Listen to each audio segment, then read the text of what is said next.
buenas tardes, queridos amigos, queridos televidentes. El placer, como cada semana, de reencontrarnos y poder hablar de temas tan importantes, tan trascendentes, como es hablar de la palabra de Dios, que la Biblia misma dice que es el espejo de nuestra alma. Ella nos revela nuestra condición interior, porque nuestra condición exterior la ve todo el mundo, pero nuestra condición interior no la ve nadie, solamente los ojos de Dios.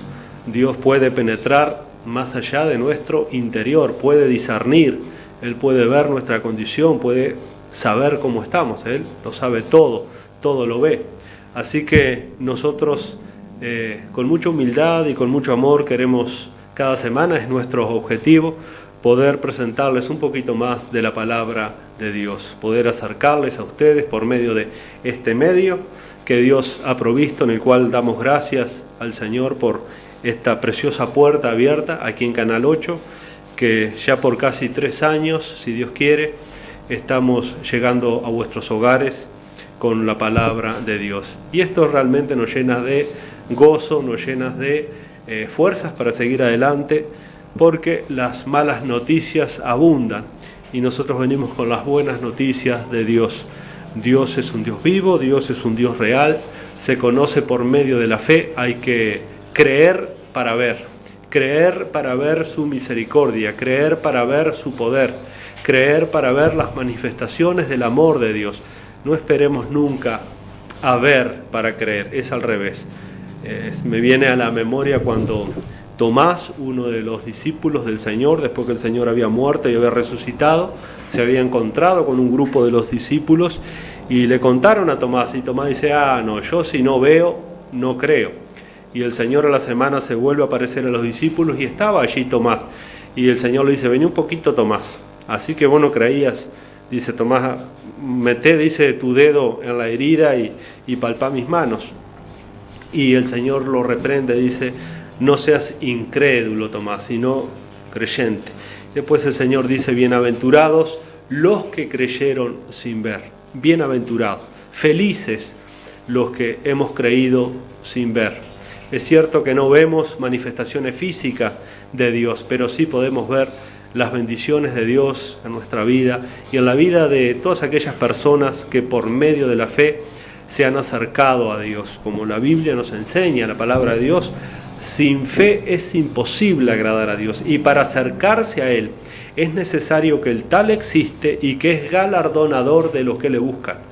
Galardonador de los que le buscan, porque cuando la persona le busca con esa fe genuina, con esa fe sincera, con esa fe comprometida, entonces el Señor galardona esa fe. Esa fe tiene que ser viva, esa fe tiene que manifestarse en esas obras, como dice Santiago, bueno, yo te mostraré mi fe por medio de mis obras, porque esa fe viva se va a manifestar en obras, obras que van a agradar al Señor. Eso es una fe viva. Después Santiago dice, así como el cuerpo sin espíritu está muerto, así la fe que no obra es muerta, es una fe superficial. Así que, queridos amigos, realmente es un placer poder estar junto a ustedes y traerles la palabra de Dios como Iglesia Bautista, constituidos va a ser 21 años aquí en la ciudad de Mercedes.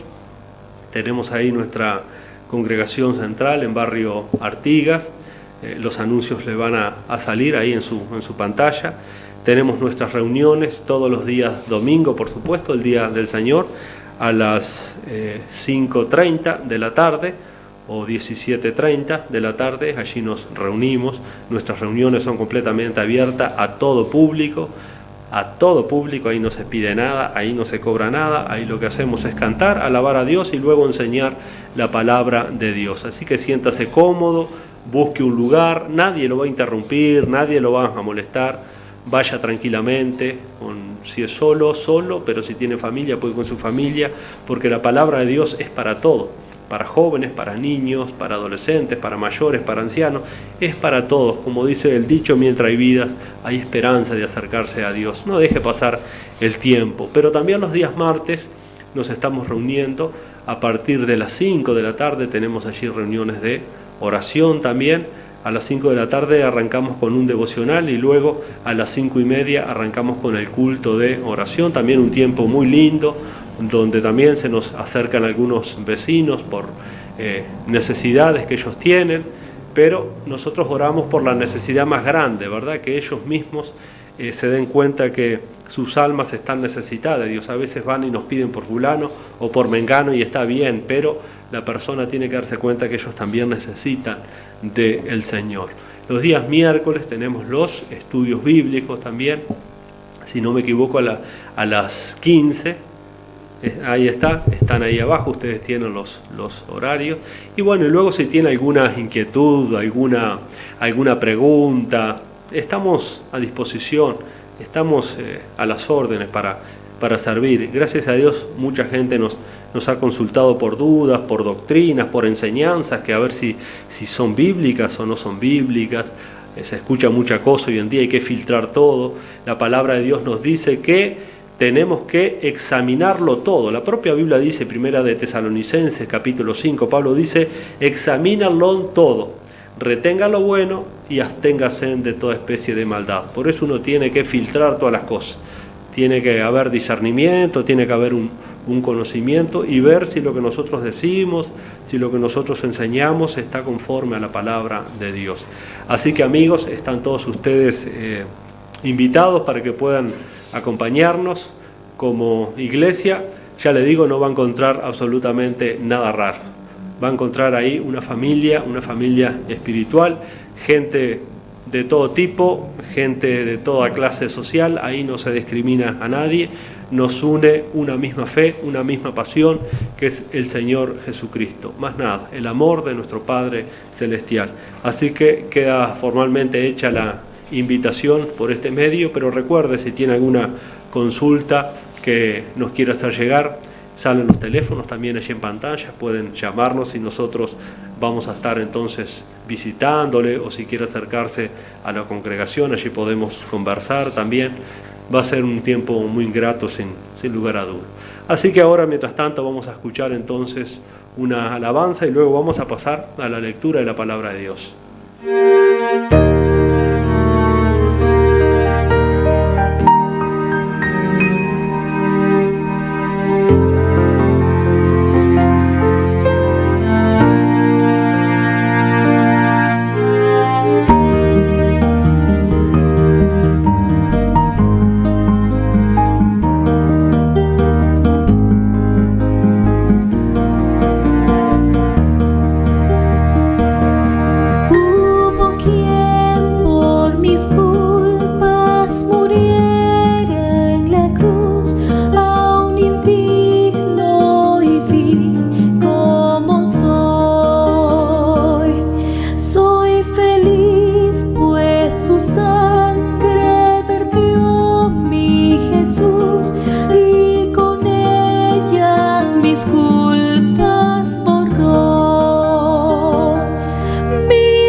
Y por esa paciencia y ternura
elegir mi camino, su ejemplo marcó.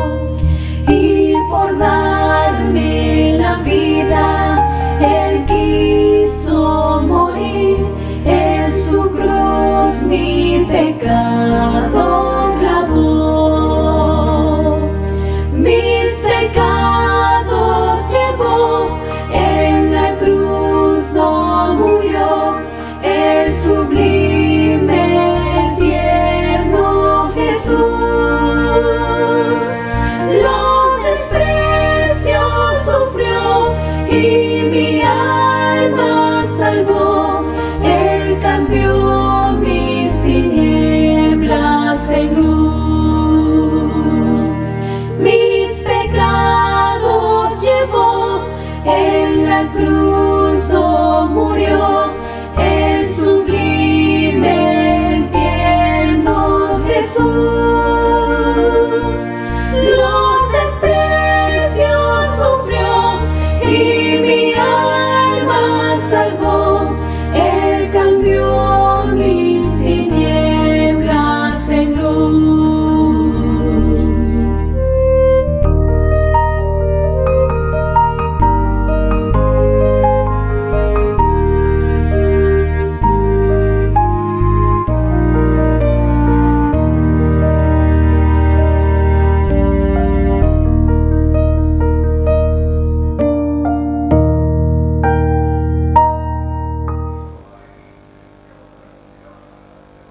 Hubo quien por mis culpas pagó, decía este hermoso himno, que es un himno muy, muy viejo y muy cantado en nuestras congregaciones, una preciosa letra.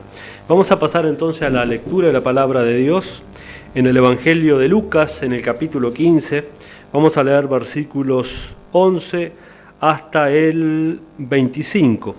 Dice la palabra de Dios: También dijo, un hombre tenía 2 hijos, y el menor de ellos dijo a su padre: Padre, dame la parte de los bienes que me corresponden, y les repartió los bienes. No muchos días después, dice que juntándolo todo, el hijo menor se fue lejos a una provincia apartada, y allí desperdició sus bienes, viviendo perdidamente. Y cuando todo lo hubo malgastado, vino un gran hambre en aquella provincia, y comenzó a faltarle.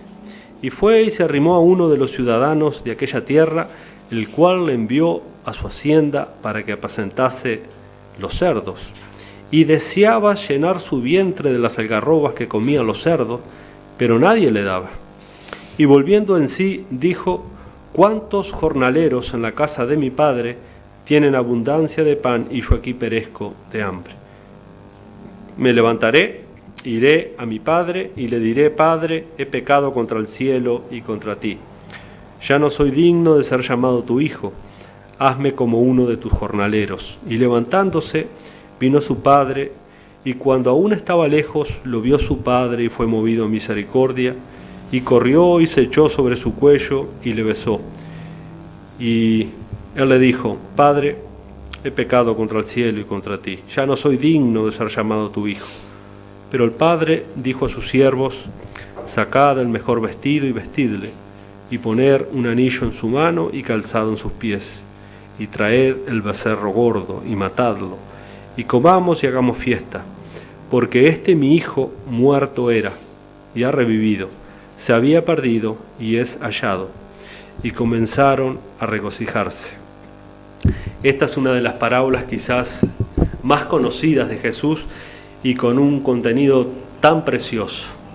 Esta parábola nos enseña del amor eterno del Padre hacia todos nosotros que nos hemos descarriado. ¿Por qué Jesús tuvo la necesidad de contar esta parábola? Recuerden que las parábolas son una especie de ilustraciones de cosas terrenales, cotidianas, para ilustrarnos una verdad espiritual. Este capítulo 15 de Lucas comienza diciendo que se acercaban a Jesús todos los publicanos y pecadores para oírle. En otras palabras, lo peor de la sociedad de aquel tiempo se amontonaba alrededor de Jesús para escuchar las enseñanzas de Jesús. Y dice que estaban los publicanos.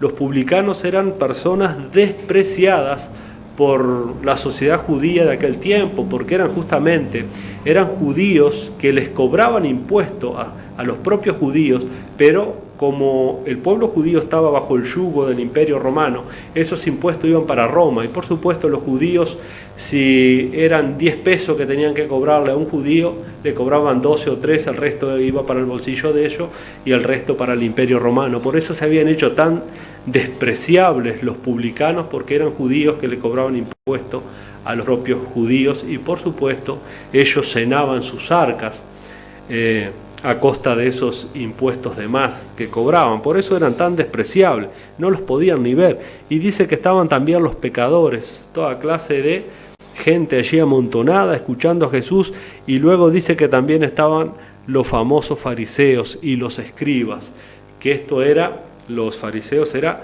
la secta por excelencia religiosa del tiempo, de aquellos tiempos. Y ellos también estaban mirando cómo las multitudes se acercaban a Jesús, cómo Jesús no tenía ningún reparo hacia ellos ni prejuicio, cómo Jesús recibía a toda esta gente que ellos despreciaban. Y dice que estaban allí los fariseos y los escribas, murmuraban, diciendo: este a los pecadores recibe y con ellos come. Y Jesús, que conoce lo que la gente piensa, sabía lo que ellos estaban pensando. Entonces Jesús, como veía que se acercaban también los fariseos y los escribas, empezó a contarles parábolas, y por supuesto los fariseos los estaban escuchando también al Señor, y los escribas. Y así que primero le cuenta la parábola de las 99 ovejas y de la oveja perdida. Un hombre que tenía 100 ovejas, se pierde una, deja las 99 y va a buscar la que se perdió. Y luego también cuenta aquella mujer que pierde una moneda.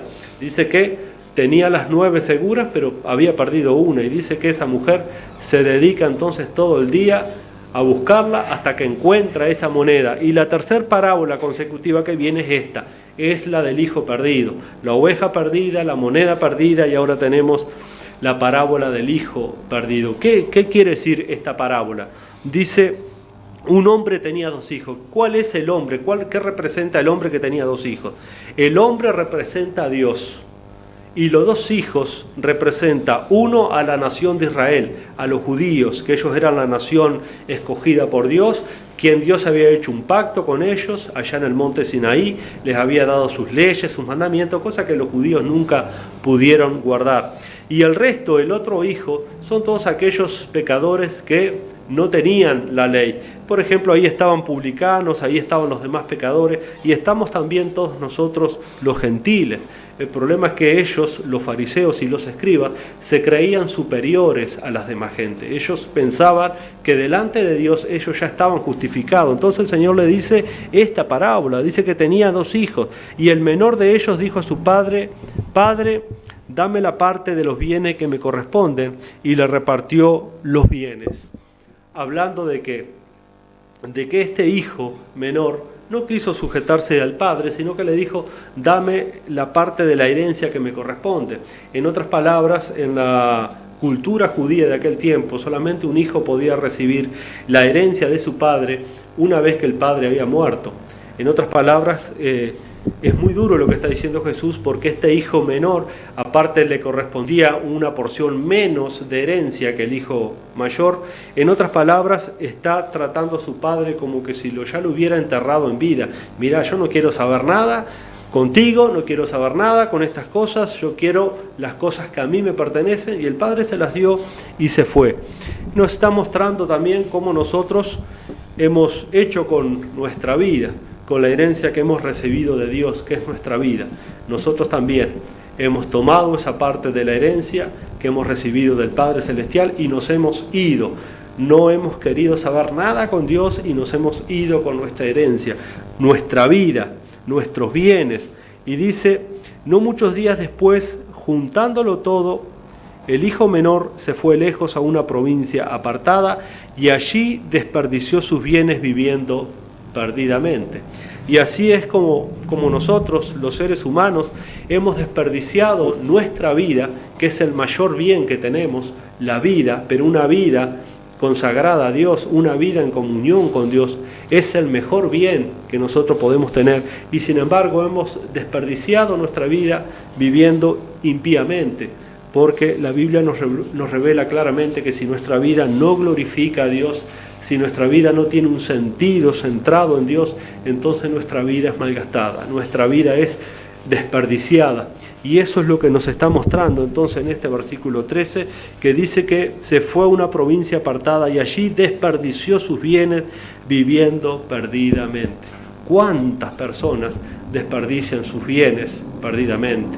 Muchos desperdician su tiempo, su energía, su salud, su juventud, su familia, hasta sus posesiones, viviendo de una manera perdidamente. Y esa perdidamente es viviendo de espaldas a Dios, es viviendo en enemistad con Dios, es no tener en cuenta a Dios en nuestra vida.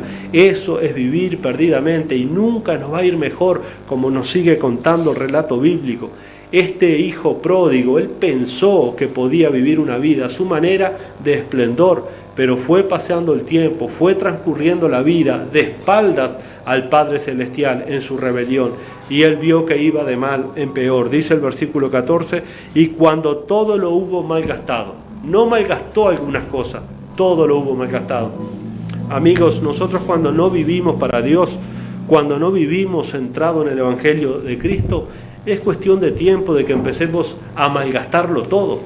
Es cuestión de tiempo de que toda nuestra vida, todas las bendiciones que Dios quiere concedernos, entonces las vamos a malgastar. Dice, cuando hubo malgastado, vino una gran hambre en aquella provincia y comenzó a faltarle. Dice entonces en el versículo 14, y cuando vino una gran hambre, dice entonces que él empezó a faltarle, se empezó a dar cuenta, por supuesto, que separado de Dios, él estaba completamente necesitado, que a él le faltaba aquello que había perdido, aquello que había desperdiciado, viviendo de una manera completamente impía. Y dice, entonces comenzó a faltarle. ¿Y qué hizo? ¿Qué hizo? Y fue, versículo 15, y se arrimó a uno de los ciudadanos de aquella tierra, el cual envió a su hacienda para que apacentase cerdo. Estaba mal, quiso arreglar las cosas a su manera, quiso arreglar las cosas con su fuerza y le fue peor. ¿Dónde terminó? Ahora está en un chiquero, apacentando cerdos. Ustedes pónganse en el lugar de los que estaban oyendo esta parábola, judíos, y nada más que los fariseos y los escribas. ¿Saben lo que era para un judío estar apacentando cerdos? Era lo último. Para los judíos el cerdo es lo último que hay, es el animal más inmundo. Y Dios les está revelando, les está mostrando que así es como se termina cuando uno sigue empeñado en querer vivir su vida como uno quiere. Dice que cuando quiso acordar, terminó entonces apacentando cerdo. Quiso arreglar el problema y lejos de arreglarlo, el hombre se fue hundiendo cada vez más. Y así estamos nosotros como sociedad. Queremos arreglar nuestros problemas, pero sin Dios. Reconocemos que nos va mal, reconocemos que estamos mal, que las cosas están mal, pero sin embargo vamos de cabeza al chiquero. Vamos de cabeza al chiquero. Y así, tristemente, por nuestro orgullo, por nuestra rebelión que hay adentro, y mire que uno habla con la gente y habla con la gente, y dicen sí, pero usted se da vuelta y siguen al chiquero. Siguen una vida de miseria, siguen malgastando sus bienes, siguen malgastando su vida, lejos del Padre Celestial. Y dice, y deseaba llenar su vientre de las algarrobas que comían los cerdos. Esa es la decadencia de la naturaleza humana sin Dios. Desear aquello que es completamente permisivo para nuestra vida, lejos de la presencia de Dios. Mire la escalera descendente que tenemos cuando vivimos de espaldas a Dios. Y esa tristemente es la rebelión del corazón humano, querer arreglar su vida a su manera, es imposible. Querer arreglar mi matrimonio, mi familia, mi estado laboral a mi manera.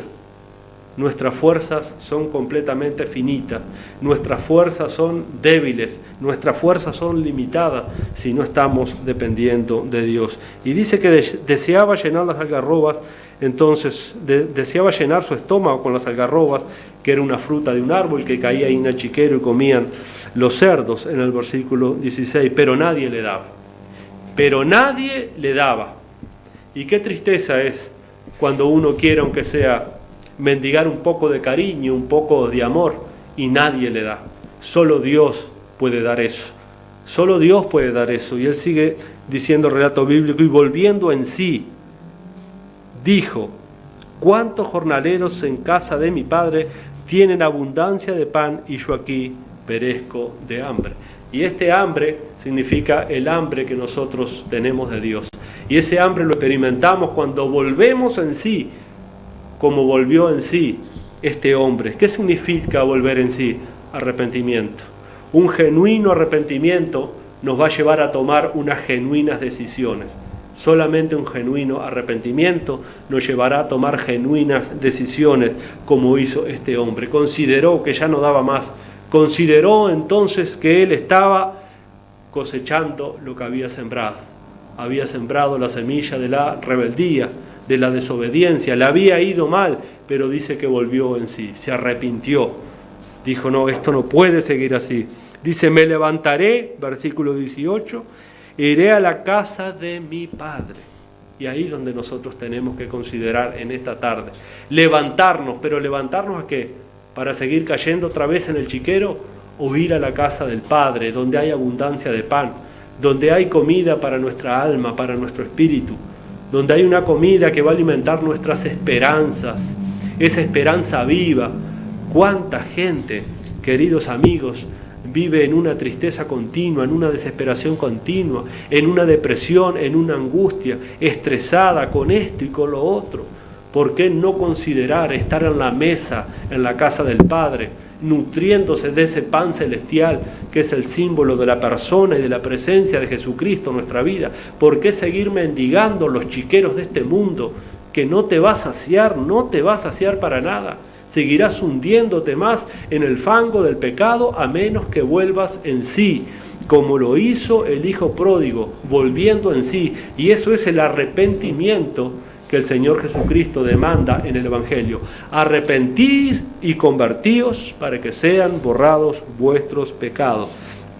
Pero qué lindo, para ir terminando y redondeando, dice que cuando él entró en sí y se arrepintió, dice: ya no soy digno de ser llamado uno de tus hijos, hazme como uno de tus jornaleros. Y levantándose vino a su padre. Y cuando aún estaba lejos, vio su padre y fue movido a misericordia, y corrió y se echó sobre su cuello y le besó. Y así es como Dios recibe a los pecadores. Así es como Dios nos recibió. Así es como Dios me recibió a mí también un día. Me abrazó, me dio consuelo, me dio esperanza, no me recriminó nada, me perdonó absolutamente todo, porque Él es un Dios grande y misericordioso para perdonar al pecador que vuelve en sí y que va tras sus pasos, considera la casa del Padre y tiene ese encuentro precioso con Él. Y el Padre dijo a sus siervos: saquen el mejor vestido y vestidle. ¿Cuál es el mejor vestido? La justicia de Cristo. La justicia de Cristo. Ya no hay condenación, nuestros pecados han sido borrados. Cristo es nuestra justicia. Esas ropas espirituales son la vida pura y santa que vivió Jesús, que por medio de la fe me han sido ahora imputadas a mí. Esas son las vestiduras de Cristo con la cual Dios nos da. Y dice después: y traed el becerro gordo y matadlo y comamos y hagamos fiestas. ¿Por qué? Porque mi hijo muerto era y ha revivido, se había perdido y es hallado. Y comenzaron a regocijarse, el padre y el que se había perdido. Dice que hay más regocijo en los cielos por un pecador que se arrepiente que por 100 que no necesitan de arrepentimiento. Hay regocijo. Quizás hoy, y es mi deseo y mi oración, que haya regocijo en tu vida, porque tú estás considerando volver a la casa del Padre, como el hijo pródigo lo hizo y se regocijó. Y halló allí lo que había perdido malgastando su vida, el mejor bien que tenemos, la vida que Dios nos ha dado. No la sigas malgastando. Considera, ven a la casa del Padre, Él te saldrá a buscar con regocijo y amor. Queridos amigos, muchísimas gracias. Que el Señor les bendiga.